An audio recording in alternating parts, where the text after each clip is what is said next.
পশ্চিম ভারতের মহারাষ্ট্র প্রদেশের পণ্ঢরপুরের বিঠ্ঠল অত্যন্ত জাগ্রত এবং ভক্তবৎসল। সখুবাইও বাল্যকাল থেকে তার কথাই শুনেছেন ও অন্তরে অন্তরে নিজেকে ভগবানের পাদপদ্মে সমর্পণ করে দিয়েছেন, কিন্তু কখনো সেই আরাধ্য দেবতার দর্শন করার সুযোগ হয়নি সখুবাইয়ের জীবনে।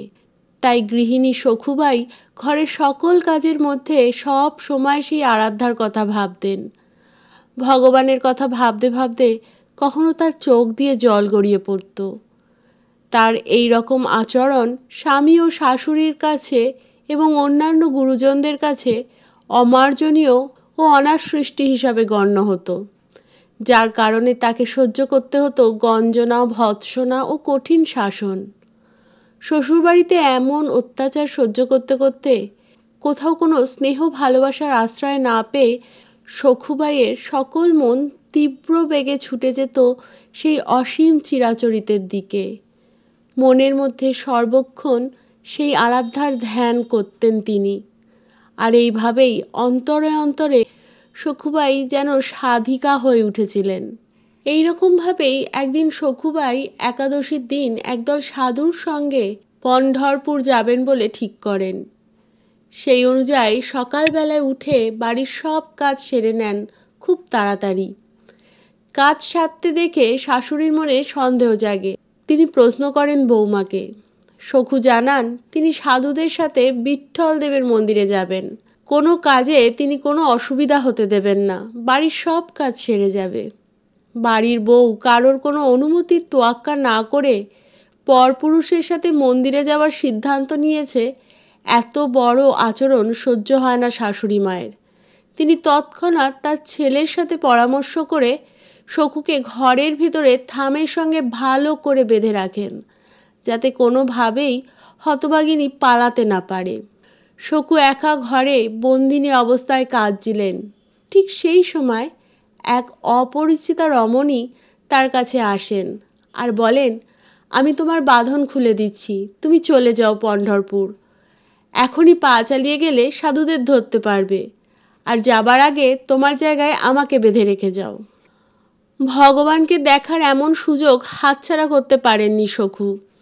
কোনো কিছু ভাবনা চিন্তা না করেই তিনি ওই অপরিচিত মহিলাকে তার জায়গায় বেঁধে কুল মর্যাদা ও নিজের মর্যাদা ভুলে ছুটে যান সাধুর সঙ্গে ভগবানকে দর্শন করতে। সেখানে ভগবানের আরাধনাতেই তার সময় কাটছিল।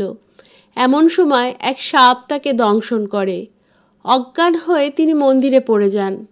তখনই একজন চিকিৎসক এসে তার চিকিৎসা করতে থাকেন। অন্যদিকে সখুর স্বামী আর শাশুড়ি বাড়ি এসে সখুকে বদ্ধ অবস্থাতেই দেখে সামান্য কিছু ভৎসনা করার পর মুক্ত করে দেন। তারা দেখেন তাদের বাড়ির বউ শাস্তি প্রসঙ্গে বিন্দুমাত্র কথা না বলে, ভগবান দর্শন প্রসঙ্গে বিন্দুমাত্র কথা না বলে আগের মতো বাড়ির কাজে লেগে যায়। এতে তারা স্বাভাবিকভাবেই খুশি হন। অন্যদিকে গ্রামের কিছু মানুষ পণ্ঢরপুরে সখুকে দেখেছিলেন। তারা এসে সখুর শাশুড়িকে বলেন, তোমাদের বাড়ির বউ সাধুদের সঙ্গে পণ্ঢরপুরে গেছে, তাকে সাপে কেটেছে, তার চিকিৎসা চলছে। যে বউ সারাদিন ঘরে কাজ করছে সেই বউয়ের নামে এত বড় অপবাদ মানতে পারেননি শাশুড়ি। প্রতিবেশীদের কথা শুনিয়ে দেন তিনি।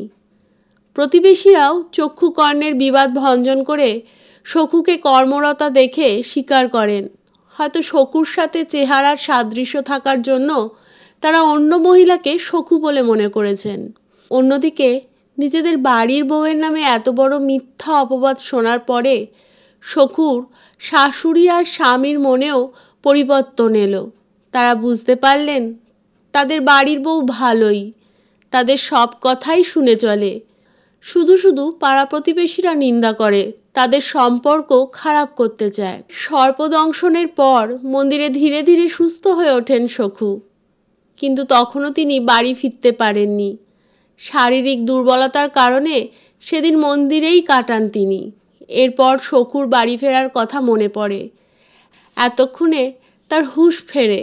প্রায় 3 দিন বাড়ির বাইরে আছে সে। বাড়িতে তার আর জায়গা হবে না, এই ভেবেই সে ভীত হয়। আর যে অপরিচিত মহিলা তার জন্য এত বড় কাজ করেছেন তার কথাও তার মনে পড়ে। নিজের সাথে সাথে ওই অপরিচিতার জীবনেও সর্বনাশ ঘটালেন তিনি। এই ভেবে শকু লজ্জায় মরে যেতে থাকেন। কিন্তু গ্রামের রাস্তায় কিছু দূর আসতেই তিনি দেখতে পান সেই অপরিচিতাকে। তার পায়ে হাত দিয়ে ক্ষমা চেয়ে শকু জানাতে চান সকল কথা। অপরিচিতা হেসে বলেন, না ভাই, কোনো অসুবিধা হয়নি, তোমার কলসি নিয়ে এসেছি আমি, তুমি জল নিয়ে বাড়ি যাও। শকুর মনে বিস্ময় তখনও কাটে না। প্রায় 2 দিন ধরে তিনি নিখোঁজ। এই 2 দিন ধরে অপরিচিতা মহিলা তার শ্বশুরবাড়িতে তার পরিচয় নিয়ে রয়েছে। তার স্বামী শাশুড়ি ধরতেই পারেননি সত্যিটা। এ কিভাবে সম্ভব? তখনই শকুর কাতর মিনতিতে সেই অপরিচিতা তার আসল রূপ দেখান। শকু দেখেন এই অপরিচিতা আর কেউ নয়, তার করুণাময়, তার আরাধ্য বিঠ্ঠলদেব। এরপর শকু ফিরে গিয়েছিলেন তার নিজের সংসারে, নিজের স্বামী গৃহে। ভগবানের পাদপদ্মে সেই ঘরই হয়ে উঠেছিল তার কাছে একান্ত নির্ভরতার জায়গা। অপরদিকে ভগবানের অলৌকিক লীলায় এরপর থেকে শ্বশুরবাড়িতে আর কখনো কোনো অশান্তি হয়নি। তার স্বামী আর শাশুড়ি হয়ে উঠেছিলেন তার একান্ত গুণগ্রাহী। আসলে ভগবান তো ভক্তেরই। যুগে যুগে লাখ লাখ মানুষের মধ্যে কোনো একটি হৃদয় ভগবানের নামে মুখরিত হয়। সখুবাইয়ের জীবন আমাদের শেখায় গীতার সেই অমূল্য বাণী, যেখানে ভগবান নিজে প্রতিশ্রুত হয়েছেন, ভক্তের সঙ্গে তিনি সর্বক্ষণ আছেন। সখুবাইয়ের জীবন যেন গীতার সেই বাণীর সাক্ষাৎ উদাহরণ।